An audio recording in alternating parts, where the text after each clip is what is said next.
दोस्तों आप सभी ने यह लाइन तो जरूर सुनी होगी कि जो होता है अच्छे के लिए होता है। हम में से बहुत से लोग इसका सही मतलब नहीं जानते, परंतु अगर किसी की मृत्यु होती है तब सभी यह कहते हैं कि जो हुआ अच्छी नहीं हुआ।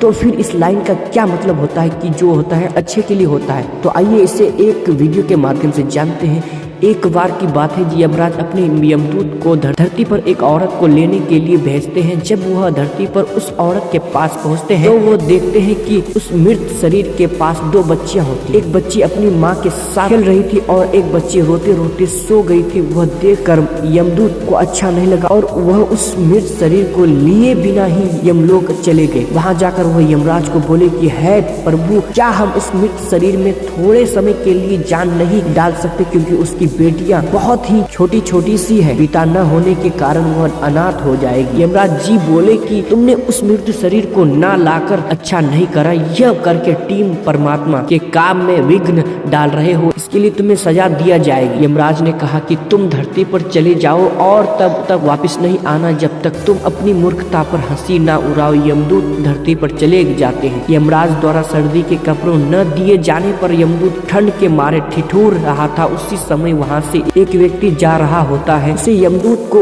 ऐसी हालत में देखकर बहुत दया आ जाती है। उस व्यक्ति के हाथ में एक कंबल था जो कि वह अपने बच्चों के लिए ले जा रहा था, परंतु उसे दया आ जाती है और वह कंबल यमदूत को दे देता है और उसे अपने साथ घर चलने के लिए कहता है। जब वह व्यक्ति घर पहुंचता है तब उसकी बीवी उससे पूछती है कि क्या तुम बच्चों के लिए कंबल नहीं लाए? तब वह व्यक्ति बताता है कि यह कंबल मैंने इनको दे दिया। तब उस व्यक्ति की बीवी गुस्सा होकर बोली कि इस कंबल की ज्यादा जरूरत इन बच्चों को है। यमदूत मन ही मन में हंसने लगा और कहने लगा कि इनको नहीं पता कि इनके घर यमदूत आया है। वह व्यक्ति चमड़े के जूते बनाया करता था और वहाँ रहते रहते यमदूत भी यह बनाना सीख गया। यमदूत इतने अच्छे चमड़े के जूते बनाया करता था कि सभी लोग उनसे चमड़े के जूते बनवाने आते थे। एक बार उस नगर के राजा ने अपने सिपाही को उस व्यक्ति के घर भेजा। वह सिपाही उस व्यक्ति के घर एक चमड़ा लेकर जाता है और कहता है कि यह चमड़ा लो, यह चमड़ा आपको कहीं नहीं मिलेगा और तुम इस चमड़े से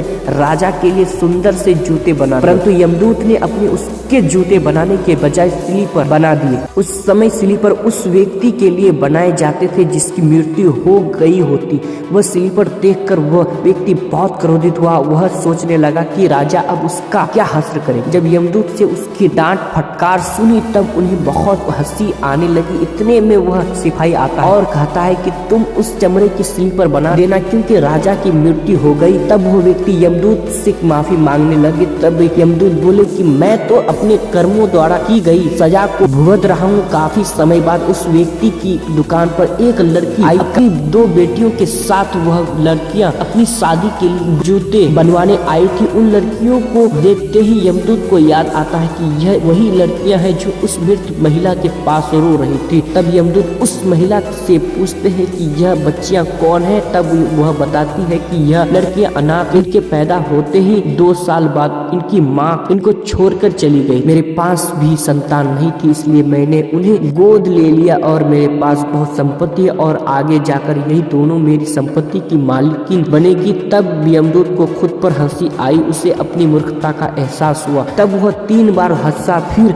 वह व्यक्ति यमदूत से कहता है कि अब आप 3 बार हंस चुके हो, अब आप मुझे अपनी हंसी का कारण बताया। तब यमदूत उस व्यक्ति को सारी बात बताता है और कहता है आज मुझे पता चला कि जो होता है अच्छे के लिए होता है। जो हो रहा है वो भी अच्छा हो रहा है और जो होगा वो भी अच्छे के लिए होगा। परंतु अगर कोई किसी महिला के साथ गलत कर रहा है, उसके साथ अन्याय कर रहा है तो वह अच्छा नहीं। दोस्तों यही आज की सच्चाई है। अन्याय को सहन नहीं करना चाहिए, अन्याय के खिलाफ आवाज उठानी चाहिए। परंतु इस स्थिति में यह नहीं सोचिए कि जो हो रहा है अच्छे के लिए हो रहा है। इस समय आपको अन्याय के लिए आवाज उठानी चाहिए। एक बात जरूर याद रखिए कि परमात्मा हमें हमारे कर्मों का ही फल देते हैं। परमात्मा जो भी करता है अच्छे के लिए ही करता है। अंत में यही है कि जो भी होता है अच्छे के लिए होता है। तो आज की इस वीडियो में आपको कैसा लगा हमें कमेंट में जरूर बताएं और चैनल को सब्सक्राइब करें।